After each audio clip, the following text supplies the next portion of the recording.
ఈరోజు పులివెందుల ఎమ్మెల్యే గారు కొన్ని విషయాలు మాట్లాడారు. అబ్బా, చాలా రోజుల తర్వాత పులివెందుల ప్రజలు గుర్తొచ్చారు. ఇంక చాలా మంది అడిగారు నన్ను, చంద్రబాబు నాయుడు గారు బయటికి రావాలంటే గేట్కి తాళి కట్టారు.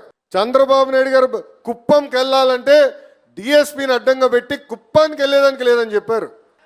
ఒక్క వ్యక్తిని పరామర్శించేదానికి వెళ్ళి ఏకంగా ఇద్దరిని చంపొచ్చాడు. అబ్బాయి, ఒకరినేమో అంబులెన్స్లో చంపారు, ఇంకొకరేమో పబ్లిక్ మీటింగ్లో ఊపిరాడిగా చనిపోయాడు. జెడ్పీటీసీ గురించి ఏం చెప్పాలి? డిపాజిటే రాని పరిస్థితి. పులివెందల్లో స్వేచ్ఛగా ఎన్నికలు జరిగితే అందరం కష్టపడితే జగన్ అనే వ్యక్తి గెలిచే స్థితి ఉండదు. అది దయచేసి మనందరం గుర్తుపెట్టుకోవాలి. కష్టపడాలి, ప్రజల దగ్గరికి వెళ్ళాలి, ప్రజలతో మనం మమేక్యం అవ్వాలి. ఇప్పుడు బయటకు వస్తున్నాడు ఉల్లిపాయల గురించి, ఉల్లిపాయ ధరల గురించి చంద్రబాబు నాయుడు గారు మొన్నటి నుంచే రివ్యూ చేస్తున్నారు.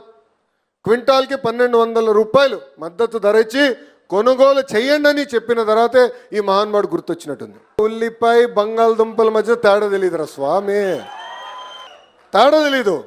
ఈరోజు వచ్చి హెరిటేజ్ స్టోర్ అన్నాడు. అయ్యా జగన్ గారు, స్టోర్లు అమ్మేసి 8 సంవత్సరాలు అయింది, 8 సంవత్సరాలు అయిపోయింది. అవన్నీ ఫ్యూచర్ రీటైల్, రిలయన్స్ రీటైల్ స్టోర్లుగా మారిపోయినాయి. అది కూడా పాపం ఆయన తెలియదు.